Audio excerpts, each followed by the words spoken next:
Hello, my name is Adina and I'm going to talk to you about Breath4Life breathwork.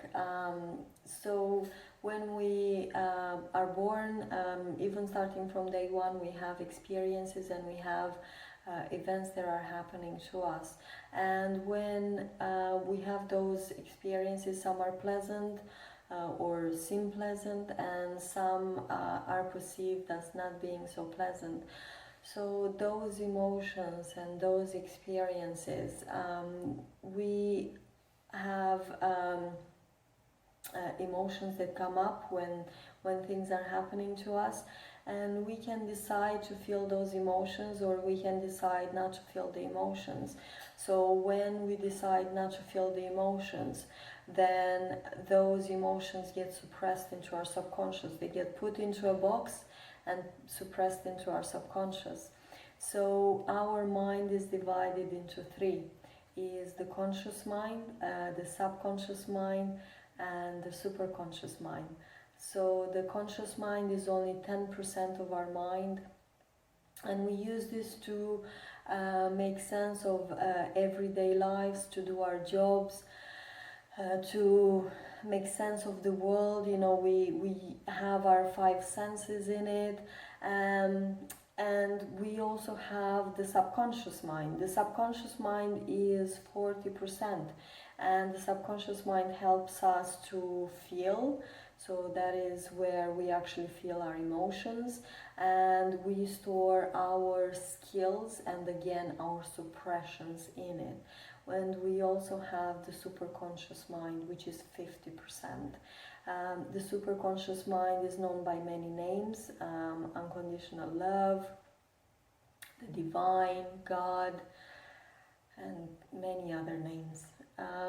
So again, when we have an experiences that we decide not to feel the emotions in it, and don't get me wrong, this is not I'm going to decide not to feel my feelings in this experience. It's our fight and flight system gets engaged, and if the experience is too scary, too overwhelming, there's too much happening at the same time, it can be a decision not to feel those emotions, because we feel that we can't deal with it.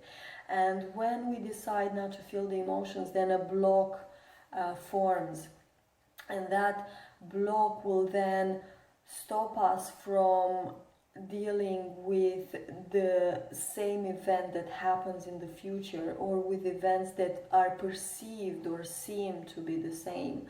So for example, if a person were to have a car accident, then it can become difficult for them to drive, or they may drive really slowly, really carefully, maybe difficult for them to trust themselves and to trust others around them, especially if they blame someone else for their accident.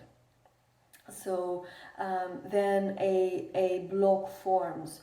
So then that person may decide to not to drive anymore, and they may decide to start using the public transport, or to ask friends and family for help when it comes to commuting. So that is the block, and using a different alternative of transport is how the person gets around the block, because obviously energy moves, always moves. So when the energy gets into a block, then the energy needs to move around it somehow, but it also, some of the energy goes into the block as well. So depending on how it happened, the fear of driving can escalate and be escalated and be escalated and so on. So as I was saying, we have experiences even starting from younger ages. So for example, when a child is young and is being told children are seen and not heard, and it's being called naughty, naughty, naughty, then that child will start actually to believe that it is naughty, and will start acting like it is naughty, because it's formed a block around that conviction, and it is formed a conviction that it is naughty. So then, you know, these blocks, again, they're like veils that fall in front of our eyes, and it stops us from seeing clearly, and it stops us from moving with the energy. Yeah, so then again, like in the previous example, then the energy needs to move around our blocks. And what happens when the energy moves around the block is that we are no longer our true divine self, because we act based on these wrong convictions and wrong veils that form onto our eyes. So again, when a child is being told that it is naughty, a veil falls on their eyes, and they see the world differently, and they act according to that belief, regardless if it's a wrong or a right belief. But usually, most of the time from experience, these blocks are wrong beliefs, but they're here to teach us something. They're here to teach us a lesson. So again, the person might move through their life further, and they'll get to school, and they might be unfortunate and they get a teacher which is not as good. So they might compare them to other pupils and say, actually, you're not that smart. And they might even call them stupid a few times, and they start believing this because other people are telling them that. So then another block forms, and another veil falls over their eyes. So then they start believing that they're stupid, and from that it might become difficult for them to make friends. It might become difficult for them to relate to others, because they've started believing that they are stupid. So the veil of having difficulty relating to others falls onto their eyes. And then from them, it might be difficult for them to find their place. They feel like they don't belong, they don't know who to trust. So then another veil falls over their experiences and over their eyes. So from them, they might have a relationship, and you know, it happens in their life that difficult breakups and difficult relationship happen. So the other person might blame them, and they might say, it was all your fault, your family interfered, it was all your fault, this happened and you reacted wrongly, and that happened and you didn't say this, and why did you say that, etc., etc., etc. So then that person might start believing that it was all their fault, that their relationship failed, and they start developing and forming low self-esteem because of that. So then the block of low self-esteem forms, and the veil of low self-esteem comes down. So you see, now it is difficult for that person to see the world as it really is, and equally it is difficult for the world to see that person in its true divine nature, and to see the soul shine, and to see the real them, because they're surrounded by these veils and by these walls that they've put up around them in order to make sense of the world and to survive rather than thrive. So when we flip it, and when we do the inner work to let go of these veils and to move on with our lives and choose to move through the difficult experiences, or those experiences that are seemed as difficult, but you know, I'm sure you've had it in your life when you've come out the other side and you say, that wasn't as hard as I thought it was going to be. So, you know, and what I use in order to move through is breath work. Yeah, and you do breath work, and that person might discover Breath4Life breath work, and they have a couple of breath works, and they move through the veil of low self-esteem, and their self-esteem might come back. And then they do more breath work, and they find that they're able to relate to others much easier than previously thought.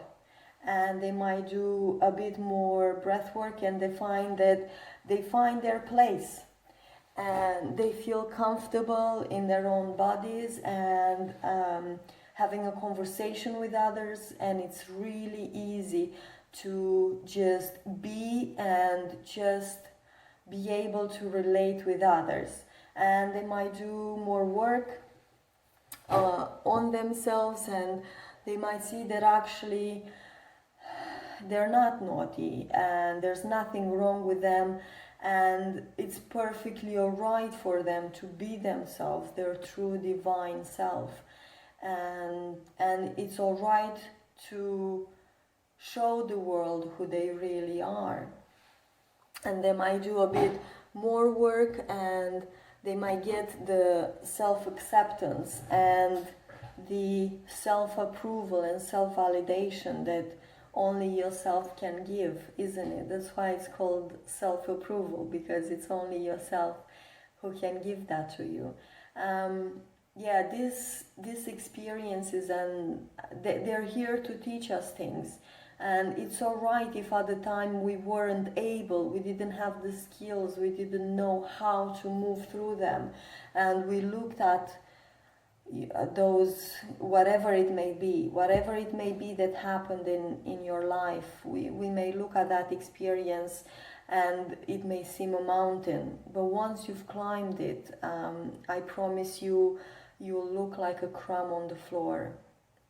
And breathwork is an amazing tool because it helps you go where the trauma is, where the blockage is, and where the veils are into your subconscious. It helps you access them and transmute them, so you come out the other side a stronger person.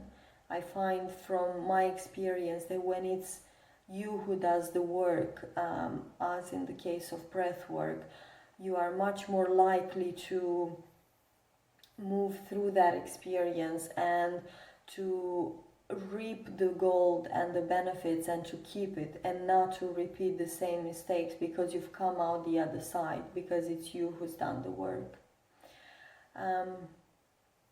So that's what breathwork is. It's an amazing tool, and I'm so genuinely grateful for having it in my life, because it's just made me so much happier than I was. I genuinely can't imagine what my life would have been like without it, and actually a part of me doesn't even want to imagine that. So I am very grateful and happy to have found it. And if you have any questions about it, do let me know. But I just wanted to show you really in a practical way how life can happen and how breathwork can help you to be your true unique self. Thank you.